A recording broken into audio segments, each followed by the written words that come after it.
اسرائیل نے ایران کے اوپر اٹیک کیا، جو ویو آف ایئر اسٹرائکس جو ہے لانچ کیا گیا اسرائیل کی طرف سے، اس کے بعد سے مشرق وسطیٰ میں جو جنگ کے چانسز ہیں، ایک ریجنل وار کے جو چانسز ہیں وہ بڑھ چکے ہیں۔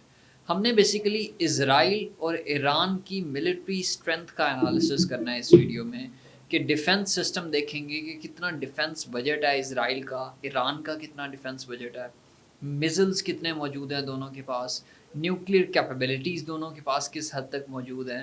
ان ساری چیزوں کو ڈیٹیل میں ڈسکس کریں گے، ایون ان کی گراؤنڈ فورسز جو ہیں ان کو بھی دیکھیں گے کہ ایران کے پاس کتنی فورسز ہیں۔ سملرلی ایئر کرافٹ کیریئرز جو ہیں ان کو بھی انالائز کریں گے کہ دونوں ریاستوں کے پاس کتنے ایئر کرافٹ کیریئرز جو ہیں وہ موجود ہیں۔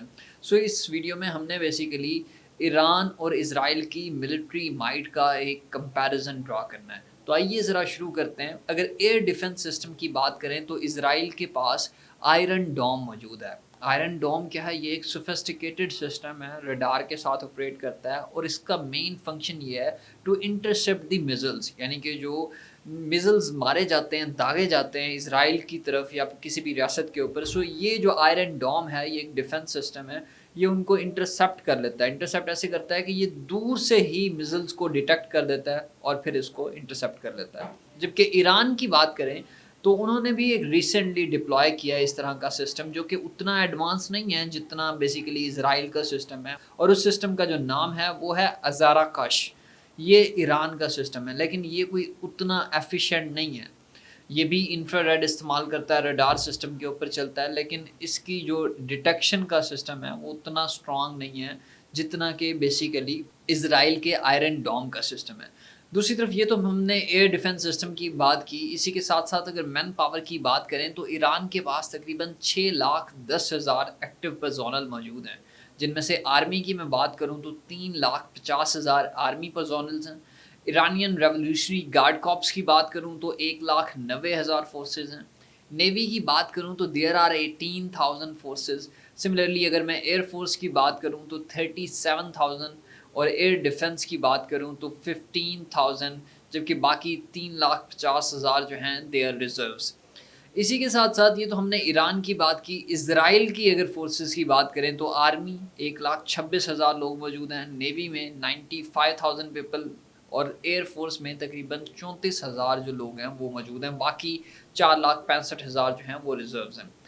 ایئر فورس کی بات کریں تو اسرائیل کے پاس 345 کمبیٹ ایئر کرافٹ، جبکہ 43 اٹیک ہیلی کاپٹرز جو ہیں وہ موجود ہیں، جبکہ ایران کے پاس 312 کمبیٹ ایئر کرافٹ جبکہ 2 اٹیک ہیلی کاپٹرز موجود ہیں۔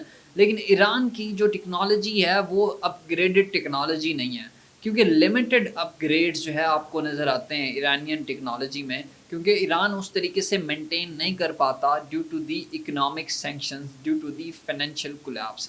گراؤنڈ فورسز کی بات کریں تو ایران کے پاس تقریباً 10,513 بیٹل ٹینکس موجود ہیں، جبکہ آرٹلری گنز کی بات کروں تو وہ 6,798 آرٹلری گنز بھی موجود ہیں۔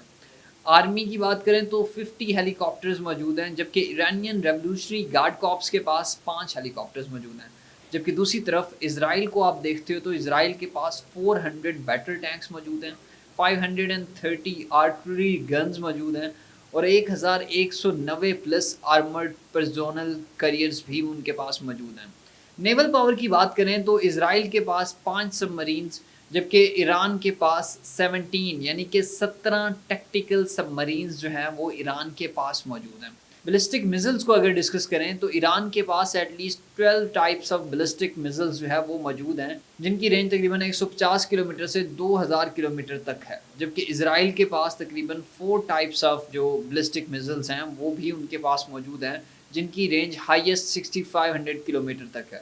نیوکلیر کیپیبلٹیز کو اگر میں ڈسکس کروں تو اسرائیل کے پاس اسٹیمیٹڈ 90 نیوکلیر وار ہیڈز ہیں، بٹ آفیشیلی اسرائیل جو ہے وہ نیوکلیر ویپن سٹیٹ ایسی نہیں ہے جس نے ڈکلیئر کیا ہو۔ سو اسرائیل جو ہے ڈکلیئرڈ نیوکلیر ویپن سٹیٹ نہیں ہے۔ جبکہ دوسری طرف ایران کو آپ ڈسکس کرتے تو ایران نیوکلیر ویپنز ایکوائر کرنے کی ایفرٹ کر رہا ہے اکارڈنگ ٹو انٹرنیشنل میڈیا، لیکن ابھی تک ایران کے پاس ایک بھی نیوکلیر ویپن موجود نہیں ہے، لیکن اس کا جو نیوکلیر پروگرام ہے وہ ایکٹیو ہے۔ دس واز دی ریزن کہ ایون یہ جو کانفلکٹ، یہ جو وار چل رہی ہے اس میں بھی آپ دیکھو کہ اس وجہ سے نیوکلیر فیسلٹیز کو ٹارگٹ کیا گیا تاکہ ایران جو ہے نیوکلیر ویپنز نہ بنا سکے. سو یہ تھا ان کی ملٹری اسٹرینتھ کا کمپیریزن کہ ان دونوں ریاستوں میں جو جنگ جاری ہے ان میں سے زیادہ پاورفل کون ہے. تو ناظرین، یہ تھی ہماری آج کی ویڈیو. آپ سے ملاقات ہوگی اگلی ویڈیو.